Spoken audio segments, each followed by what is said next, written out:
The contractor liability, top job site safety issues. Okay, got it. Not liability like insurance, because Okay. everyone knows how to get insurance. You call somebody to get insurance. What we're talking about is who's liable for what during the day. Yeah, if it goes bad, Who's liable? Whose problem is it really? That's what we're talking about today. Okay, got it. All right, here we go.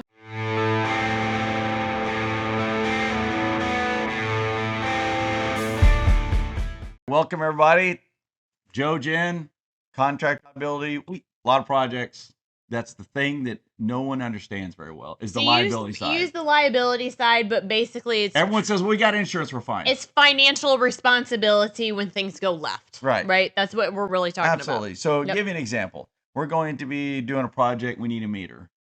Okay. I want to use your meter because I don't want to be liable. I beg your pardon? I said... I beg your pardon? I want to use your meter and your cow gas. So if it goes bad, it's your problem, not mine. Yes. No, thank you. Okay. Why don't you let me use your harness then? No. The same reason why we cut them up instead of sending them home to use with deer stands. Okay. What about hot work? Can I use all your fire watches? I would prefer you not. Although, honestly, if it's my building, I kind of might want to do that. Okay. I would maybe rather do that. Okay, we're going to give solutions in a few. Yes. Anyway, so what about confined space permit? Am I supplying all the confined space stuff, or are you doing it? Are you the contractor? I'm the contractor, and I don't want to supply it. Yeah. I think you're incompetent, so I'm going to make you use my permit. Okay. What about rescue? You supplying the rescue or me? Depends on the bill. It may be cheaper for me to do it than I get hope your a people know what's rescue going team on. set out there for $50,000 all day long. Literally, not kidding. So That's the real price, folks. The we had somebody get a bid for that the other day. What's the issue then? Yeah, the other piece is that are my people in the space? Because no, now I've got... just me. Just my people. I don't want you to... No.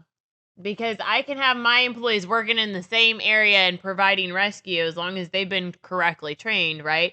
I think I'd rather do that than add on an extra $50,000 to the bill, personally. So what about training? Can you all train some of us on some stuff we got to do here today? No, but you're welcome to attend the training that I'm hosting with a third party that's doing the training, and they can certify you. But I'm not certifying you for anything. I'd rather you train my people on PIT and elevator work hard. Why not? No, I'm paying you to be an expert. Be an expert, or I'm gonna find somebody else who is an expert. Right, I'm trying not to be liable. So here's what I'm trying to do. I want to get. You're also probably gonna say, "Hey, I'm just gonna be the general and sub everything out and make somebody else do it." That's correct. So what my goal is? My goal as a contractor is 100% provide nothing. Provide nothing. Get paid a lot. Not be liable. Yeah. That's my goal. And provide the least amount of training that I'm paying for myself. See if I can get it from some other venue, facility. So, client. Will I get an A in some of these computer systems? You bet. I want to get an A because my company got me in to tell you that we're really good to go. Mm-hmm. But I didn't train my people because I didn't ask that question. It just says we have a training program to say how I got to do it. So what he's referring to is there's contractor management programs and systems that are online. They basically charge a bill to a contractor to say, hey, if you want to work with client A, you've got to be in our program, and you also have to pay this bill for it, too. That's correct. And now you also have to load all your safety stuff and insurance stuff into this. The theory is, if I load all that, you should be good to go. It'll give you... And I take most of the liability. It'll give you a letter grade, A, B, C, D. The problem with that is first of all, those... requirements can change and ebb and flow. So as the person who's the host employer asking your contractors to do this, you do have to have someone who's knowledgeable that knows what to ask for and what should be included in those programs. The second piece of that is that generally speaking, from what I have found working with those companies, it's not a safety person or safety trained person the way you and I would think of like, oh, you're a safety manager, you understand code. That's not who's reviewing the programs on the other side for that program or for that company that you load the stuff into. And then it's a data entry type person. It's not a safety manager. And then my people that load it may be working in the front office and never go to the site. That happens a lot. Right. So what happens is that... So they're not really sure because I am Gen HR, but I'm also working as safety and I need to get my employees onto this site. So... hey, I am now going to be the person who's creating the safety program, but I've never really been to the project sites or the field, so I'm not really sure what they do. So I pull a generic program off the internet, kind of put our name in there, and kind of hope for the best. Now, I'll submit that. They'll probably kick it back and say you need to address these 3 things. And I address them. And so I will put in a paragraph that addresses that in somehow, some way, but I don't really know if that's what we do or not. And that's not what I'm going to do, because I've got other stuff I got to do that day when I'm the contractor. I mean, it's great that she put all that stuff in there and it made our company qualified, but I got stuff I got to do. Well, you may not even be aware of what I wrote. You may not even know what I wrote. That's one of your weird. So that's a liability where where the host hires somebody and they think they're removing the liability.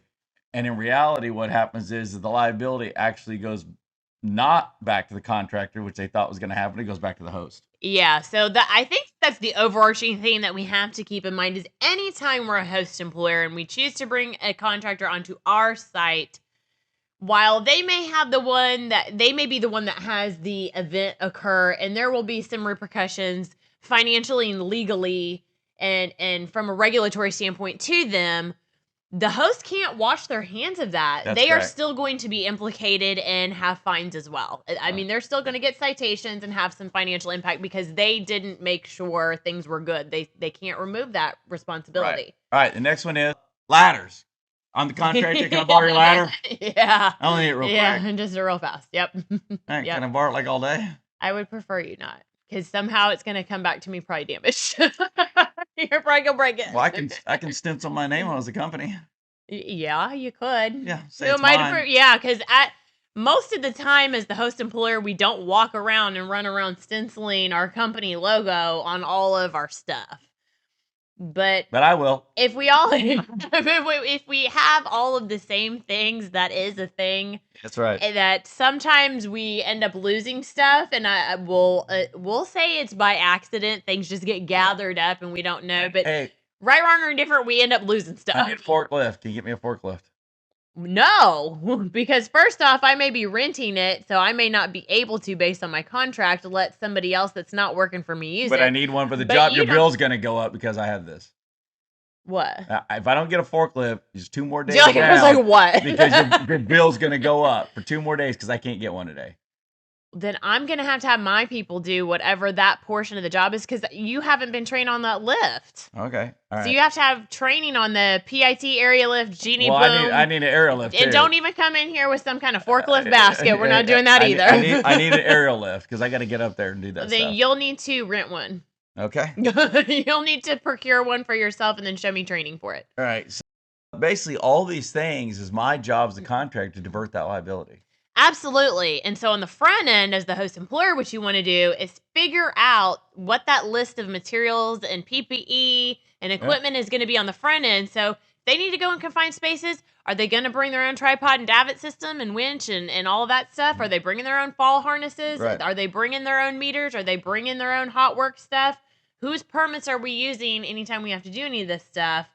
You know, if they're going to be working within a leading edge, how are they going to manage it? Because theoretically, they should have a process for that. And so let's try and work all that stuff out on the front end, because then we can get out of when they roll up and they don't have any of that and they have this meter, it's not currently calibrated, we don't have, then we're out of that first hour craziness of the program that we talked about a couple episodes back, which I'll link it up here so you can. Now, I will tell you, I've had some great contractor crews who were flawless and tried their heart out to make sure the stuff was right. Yes. But what happens over all the years we've been doing this, these are things that came about that shut everything down. There are and now we're trying to run around for what we can do legally. Yeah, and we are all in crunch time because we only have a certain amount of time allotted that we pulled everything offline to be able to do this project. So whether that's because we can't hold temp weather related, or it's because the plant has to start up at a certain time, or we've got orders we have to fill, or something's coming and we've got to do whatever. But yeah, absolutely. So part of our it's job, always a time crunch, and when we have this weird go on with the contractor and we're trying to play who's liable, who's signing the hot work permit, who's going to be liable if we burn stuff down, who's going to be liable on the confined space side if we have an entrant and things go bad. You know, that's eating up that time, but it's an important conversation. So we just need to pull that conversation out of project day and move it to earlier in the week. Yeah. So for those of you who don't know us, we do not manage projects as safety. We manage complex problems that are timeline based that have to be done right now and help everyone get through it from the safety side. So what he means by that is, it's a different view of dealing with it. Yeah, so we're not going to roll up and be on site during a project for 30 straight days every day. No. We deal with when it's the most chaotic and most catastrophic, which is typically at the beginning and maybe some stuff in the middle and then at the end. So we're not there camped out. We're only there on the critical days where we know it could go bad and we're really kind of nervous. All of the stuff we talked about usually happens the first few hours. Of a 5-day project. Because we got to figure it out. So whatever that is. So that's kind of our skill set. That's where some of this is coming from. Again, this is our opinion. Take it how you want. Do a thorough risk assessment of what's going on with your particular project and your particular vendors and contractors. Validate that insurance. Make sure it's really what you need, because that's another one that's really important when we talk about liabilities. And making sure we have current insurance, the right insurance, what they can actually do. And the right work comp for the right state. Yeah, for the right state, what they can actually do with that insurance. Right. So some insurance has to be changed based on what projects they're going to take on. Because our insurance premium is very high compared to some people that are maybe our competitors, but it's because we do things live. Yes, it is. I mean, so as a contractor, insurance requirements, and then vice versa. We had one years ago where the insurance was way too much they needed because they were at a mill, but they were only pouring concrete, so they didn't need. Yeah, they didn't need stuff for need. Fire and a torch and explosive space potentially. Yeah. Right. So work with what they really need. So get on the front end, manage it, and then the last thing is your site inspection forms and training. We talked about in the episode. That's important. Work with your crews the few days before. Work with them that day, but make sure you're getting your basically your scope in your mind of what are we really doing, and do we have if you have a ladder, I have a ladder, then maybe the deal is I discount my bill because you're going to let me borrow a ladder, or I'm renting the equipment. You may have rented it for me, and I'm doing the bill of lading for the equipment. So you may have got it because it's cheaper, but I'm actually going to pay for it, so I take the liability. There's ways you can move in and out of those systems. And I think a big part of when we talk about the liability piece, part of it's really having a big, having a clear understanding of what is required, what job tasks physically throughout each day are going to be required. How we're going to accomplish the task and get from point A to point B. And I think once we figure that out, then we can start breaking the project down into phases. Correct. And we can start doing risk assessments for phase 1 and breaking down, okay, there's 4 weeks in phase 1 each week. What are we looking at? And we can start backing that up. And so it's not such we could never do a risk assessment for a project. This is going to be a 3-month-long project. No problem. Right. Then break it up into phases, break each phase up into weeks, and then you start managing each day of week 1, each day of week 2. Because if you do a line break or you do anything that needs a certified inspector, boiler, line breaks, piping inside of a unit, and that inspector goes in there, it may be the contractor's doing a part, then the inspector's part, then the location validates that it's okay for ops. And then maintenance says, yes, we're good to go. And then they put it online. So there may be 5 or 6 entities involved with that process. And it may go back to, like we had the other day, the inspector said there's a gap, contractor goes back and has to do it again. So you work on where those cutoffs and who's got to validate food safety. A lot of times we have to validate in our locations if something's good or not for a weld.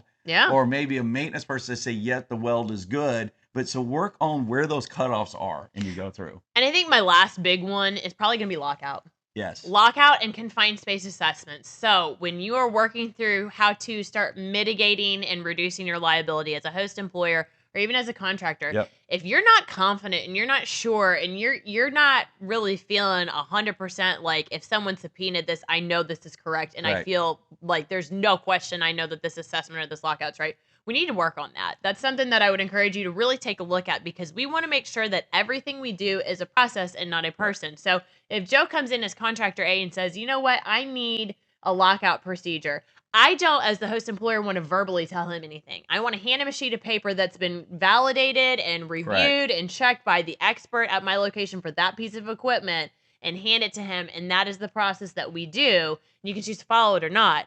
But that's how we do it. Yeah, and that's why we talk about confined space assessments in the other episodes or in these episodes that it's not about if you go into space. It's about if a contractor does. That's right, and removing the liability. And removing the liability from the host. And so, we're giving it over to the contractor. We have an evaluated space. We've identified the hazards. Because there's no way I'm going to know how to do everything for lockout or confined space your location. Yeah, so I provided it. Right. Yeah, they will. Yeah, he may not know where MCC bucket, which bucket in the MCC room, and it's been 3 weeks I've been here. I don't know if you changed it. Yeah. So we want to again make sure that we've got processes and systems. We've got forms and inspections and evaluations and risk assessments. And we want to make sure that we have all of that well ahead of time. And that way that allows us that if we do find we have a gap, we've got time to address it before it's project day, hour one. Absolutely. So. All right. We appreciate you listening today. All right. So if you've got more questions, again, allensafetycoaching.com. You can reach out there. If you want some support on some projects, allen-safety.com. We do project safety stuff, like we said, but we don't hang out during the entire project. The critical days. It's the critical days only. So that's kind of how we view that and how we work through that. Otherwise, we do training. You can check out allen-safety.com to see the different in-person services, assessments, procedures, all that good stuff that we can provide you if you've got safety questions. Otherwise, you can catch up with us on any of the socials. Joe Allen and Jen Allen on LinkedIn. Allen Safety LLC is our handle on TikTok, Facebook, Instagram, all of the things. So if you want to just see what we've been up to, where we're traveling, and what we're doing in those different states, we post different fun videos about that too. So you can kind of see what we're doing and where we're at. I'm going to 4 or 5 different ones this week, 30 hours of driving just this week alone. So lots to see, lots to cover, lots of ground to cover. So, all right, if you've got episodes you want to request, direct message us. We'll try and fit those in. And otherwise, have a great week, everybody. Take care. Thank you for listening to Safe, Efficient, Profitable, a worker safety podcast. If you're looking for more in-depth discussions or step-by-step solutions on all of the different safety and regulatory topics, please visit us at www.allensafetycoaching.com for web-based virtual coaching and training, or at www.allen-safety.com to book our team for on-site services, training sessions, to order merchandise, to learn more about our team and what services we provide in the field, or just simply to request a topic for us to cover on our next podcast. If you found today's podcast helpful and would like to support our podcast further, please help us by subscribing, liking, and sharing this podcast with anyone that could benefit from the information we cover here, as that helps us to continue to put out this free content. Thank you so much for your support.